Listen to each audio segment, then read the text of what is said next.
Ito ang lihim ng puso ko, kwento ng sakit ng pangarap at pagbangon. Kamusta? Napansin ko na ang mga sulat na ibinabahagi sa akin ay nag-umpisa sa salitang ito. Ako naman ang mangangamusta sa inyo. At ito na nga. Kamusta? Pasensya na, nagbabalak maging komedyante paminsan-minsan. Pasensya na din kung hindi ko boses ang ginagamit ko sa mga narration na ating ginagawa. Dala lamang po ito ng mahiyain talaga ako at hindi maganda ang dating ng aking boses. Ganun pa man kung ikaw ay nakikinig sa akin ngayon. Maraming salamat po sa pagtangkilik. Ako po muli si Sok Padua. At ito ang Dear Sok. Ito ang lihim ng puso ko, kwento ng sakit ng pangarap at pagbangon. Ang sulat po natin ngayon ay sadyang malapit din po sa akin. Tulad ng nasa kwento, isa po akong anak OFW. Ngunit sa kabutihang palad, nakasama ko naman ang aking magulang. Kahit papaano naman ay naranasan ko ang maging kumpleto ang pamilya sa aking elementary school graduation. Ngunit paano nga ba kung talagang napagkait sa'yo ang pagkakataon na yon? Paano kung ikaw ay lumakhi at nakapagtapos ngunit hindi mo man lamang nakasama ang magulang mo sa kahit isang okasyon na espesyal sa'yo? At higit sa lahat, kahit na paglapit na tayo ng teknolohiya, ay oras naman ang humahadlang sa inyo para man lamang makapagkamustahan. Atin po at pakinggan ang istorya ni Arlene mula sa Cavite, isang anak OFW. Ito ang kanyang kwentong pinamagatang Dear Sok. Pasensya na, Ma. Ito ang lihim ng puso ko, kwento ng sakit ng pangarap at pagbangon. Kamusta, Sok? Hindi ko akalaing darating ako sa puntong magsusulat ako sa'yo. Pero isang gabi, habang nakatitig ako sa messenger thread na hindi ko sinasagot mula pa noong isang buwan, napaisip ako. Ano kayang mararamdaman ni Mama kung malaman niyang hindi ko sinasagot dahil wala na akong masabi sa kanya? Kaya heto, ako na mismo ang nagsusulat. Ako nga pala si Arlene, panganay sa 3 magkakapatid. Lumaki ako sa Cavite, pero halos lahat ng alaala ko, wala si Mama. Alam ko, klise na. Pero para sa mga gaya kong anak ng OFW, hindi siya biro. 8:00 ng gabi ang pasok ni Mama sa trabaho sa Abu Dhabi. Isa siyang nurse sa isang ospital roon. 7:00 naman ang uwi ko galing eskwela dito sa Pilipinas.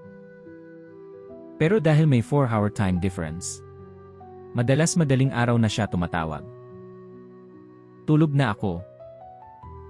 Ganun ang routine namin sa loob ng 11 taon.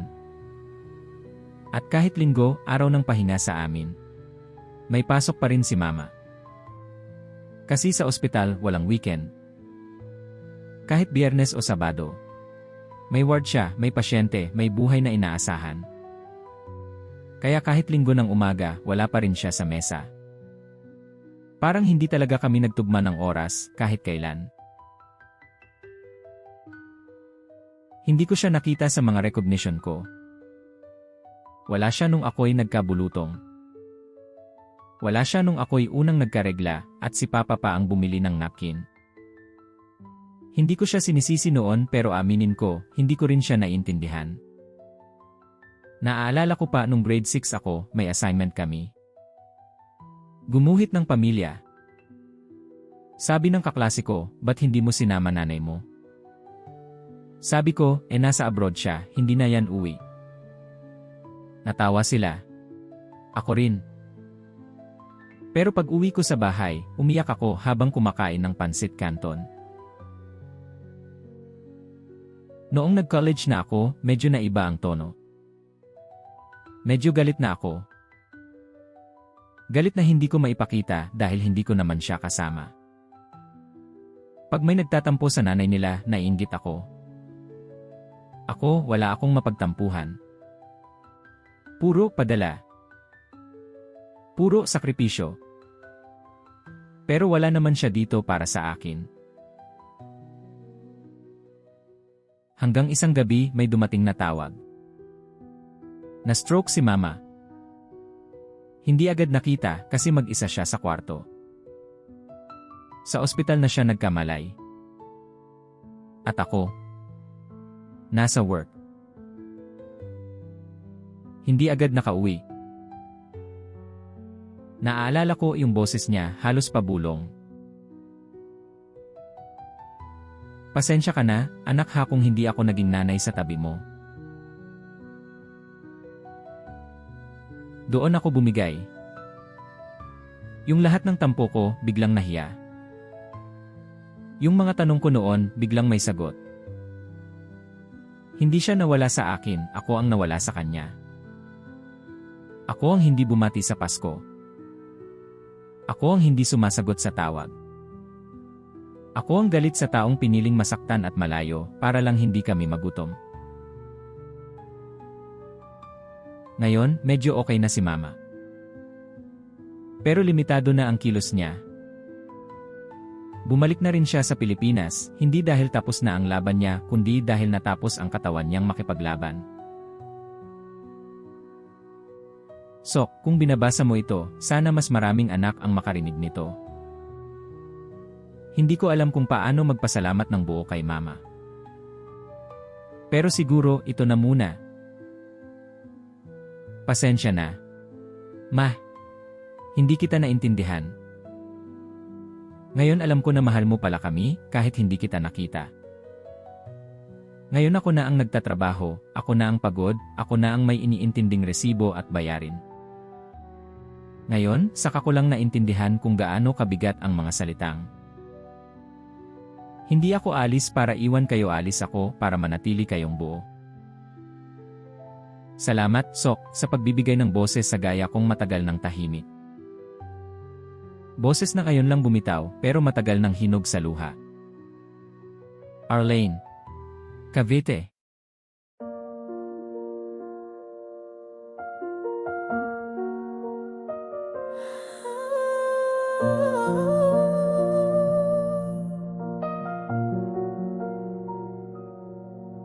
Hindi kita kasama sa aking mga larawan. Hindi mo nasulyapan ang unang sayaw sa paralan.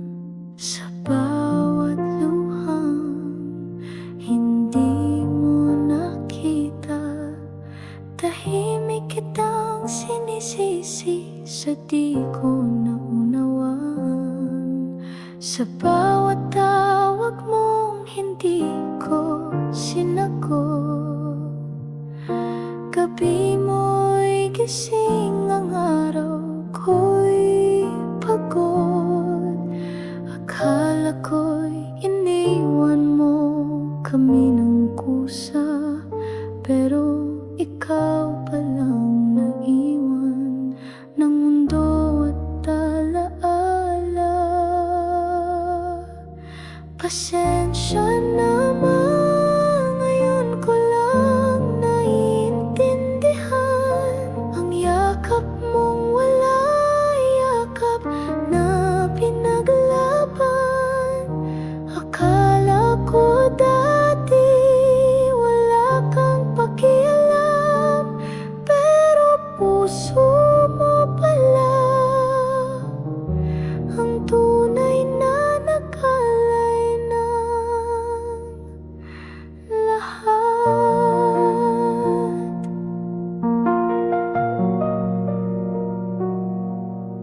Ngayon ako na ang may dalang bag sa umaga. Ako na rin ang may listahan ng bayarin sa mesa.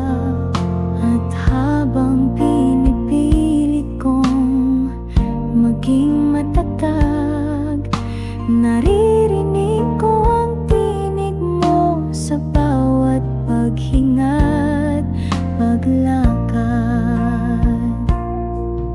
Hindi man kita masabayan sa panahon,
Hindi kita naiintindihan,